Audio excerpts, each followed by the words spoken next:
ये ड्रोन लगातार उड़ रहा है।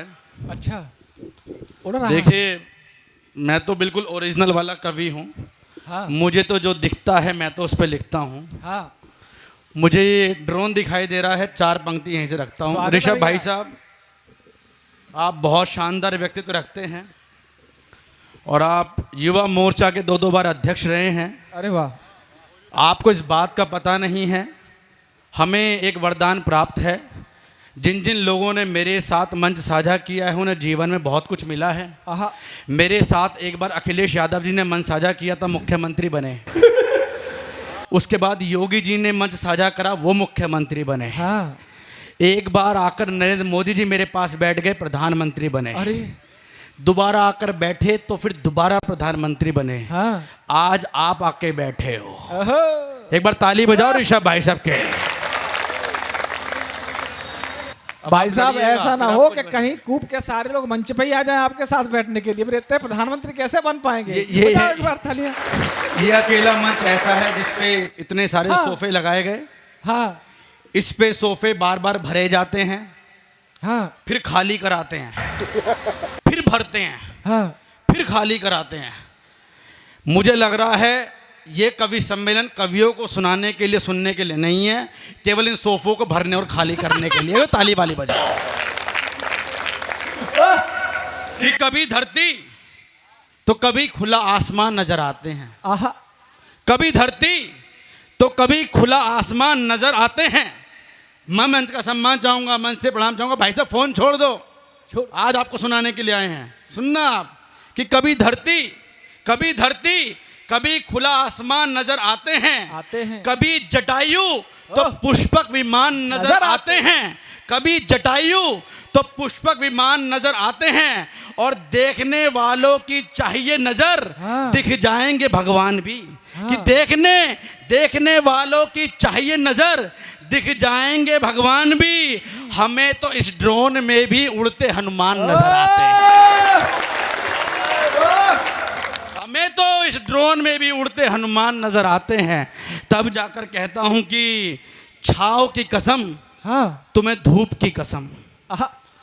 कह रहे हैं कि जी मंच हल्का चल रहा, लोग ताली नहीं बजाते। ये हाँ। कूप के लोग हैं, ये डूब के ताली बजाएंगे। क्या बात है। हम बजवाएंगे ताली अभी। हाँ। कि छाव की कसम, आहा। तुम्हें धूप की कसम। कसम। छाव की कसम, तुम्हें धूप की कसम। और 101 फुट वाले हनुमान जी के रूप की कसम। और मंच बनाऊंगा हास्य का, ताली बजाना तुम, मुझे मेरठ की कसम, तुम्हें कूप की कसम। मुझे मेरठ की कसम, तुम्हें कूप की कसम। हम मेरठ से आए हैं, कूप में आए हैं भाई साहब। वो शुभम जी शुरू में आई, उन्होंने माँ भारती की वंदना करी, माँ शारदे की वंदना करी। बहुत अच्छा गाती हैं। उनके कंठ में माँ शारदे विराजमान हैं। हाँ। कोकिला विराजमान हैं। वो बहुत अच्छा गाती हैं।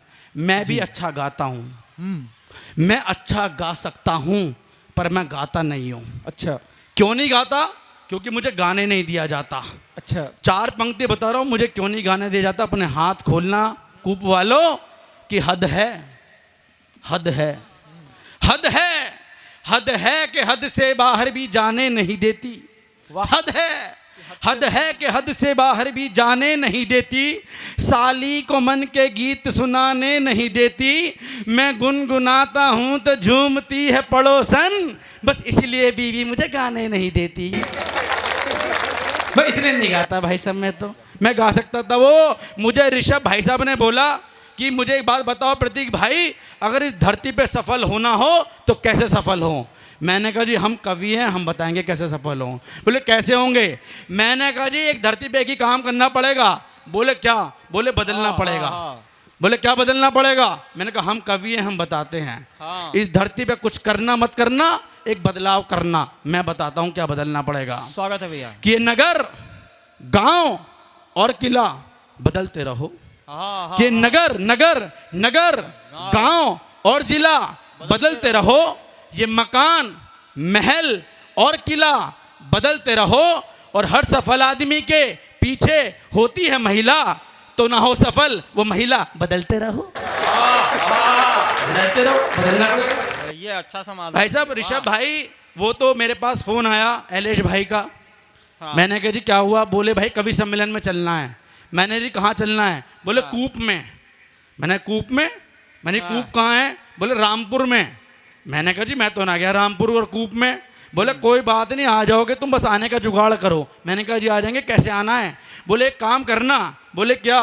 बोले तुम मेरठ से निकलना, रामपुर पहुंच जाना। हाँ। मैंने कि पहुंच जाएंगे। बोले फिर रामपुर के किसी भी लड़के से पूछ लेना कूप जाना है। मैंने कहा जी भेज देगा? बोले भेज देगा। भाई साहब मैं सीधा साधा आदमी हूँ। मैं मेरठ से निकला, रामपुर में पहुंचा। मैंने रामपुर में एक लड़के को बुलाया, लड़का मेरे पास आया। मैंने कहा भैया मुझे कूप जाना है। हाँ। तो बोला जाओ। हाँ। अरे मैंने कहा अच्छा। अरे मैंने कहा भाई कैसे जाऊं? बोले काम करो। बोले क्या? बोले रास्ता जा रहा है। मैंने कि जा रहा है। बोले पकड़ लो। मैंने पकड़ लिया। बोले आगे जाना। मैंने कि चले गए। बोले आगे जाके 3 गलियां आएंगी। मैंने कहा जी आ गई। बोले 2 छोड़ देना, तीसरी पकड़ लेना। मैंने पकड़ ली। बोले गली के अंदर जाना। मैंने कि चले गए। बोले आगे जाके 3 शमशान घाट आएंगे। मैंने कहा जी आ गए। बोले 2 छोड़ देना, तीसरा पकड़ लेना। मैंने पकड़ लिया। बोले शमशान घाट के अंदर मत जाना। मैंने कि नहीं जा रहा। बोले बराबर में गली होगी। मैंने कि है। बोले पकड़ लेना। मैंने पकड़ ली। बोले आगे जाना। मैंने कि चले गए। बोले आगे जाके 3 मंदिर आएंगे। मैंने कहा जी आ गए। बोले 2 छोड़ देना, तीसरा पकड़ लेना। मैंने पकड़ लिया। बोले मंदिर में चल रहा होगा भंडारा। मैंने कि चल रहा है। बोले भंडारे में खाना मत खाना। मैंने कि नहीं खा रहा। बोले बराबर में गली होगी। मैंने कहा जी है। बोले पकड़ लेना। मैंने पकड़ ली। बोले आगे जाना। मैंने कि चले गए। बोले आगे जाके 3 मकान आएंगे। मैंने कहा जी आ गए। बोले 2 छोड़ देना, तीसरा पकड़ लेना। मैंने पकड़ लिया। बोले मकान के अंदर जाना। मैंने कि चले गए। बोले आगे जाके उसमें 3 कमरे होंगे। मैंने कहा हैं। बोले 2 छोड़ देना, तीसरा पकड़ लेना। मैंने पकड़ लिया। मेरे बाप। बोले कमरे के अंदर जाना। मैंने कि चले गए। बोले उस कमरे के अंदर बैठे होंगे ठाकुर सुदेश चौहान जी। मैंने कहा बैठे हैं। हाँ। बोले उन्हीं के सर पे हाथ रख के कसम खा के कह रहा हूं मुझे नहीं पता कूप कहाँ है। बताओ भैया हम कैसे आते? वो तो एलेश भाई हम थोड़े बहुत पढ़े लिखे थे तो फोन निकाला, जीपीएस लगाया तो जाकर यहाँ पहुंचे। लेकिन भाई साहब जो मेरा सम्मान यहाँ पर हुआ है, मैं चाहता हूँ सारे कूप वालों का होना चाहिए। हाँ। जैसे यहाँ पहुंचा ऋषभ भाई, जैसे यहाँ पहुंचा एक भिखारी ने पकड़ लिया। बोले यहाँ आओ। मैंने कहा जी आ गए। बोले 2 रुपये निकालो। मैंने 2 रुपये निकाले। अबे हम यहाँ लेने आए हैं, देने आए हैं। बोले दिमाग मत खराब करो, 2 रुपये निकाला। 2 रुपये। वो मैंने कहा रामपुर के भिखारी, मैंने कहा वो कूप के भिखारी, अबे 2 रुपये क्यों मांग रहा है? बोला जी 2 रुपये की चाय पीऊंगा, चाय। हाँ। उसने ये बात बोली तो मेरे आंखों से आंसू निकल गए।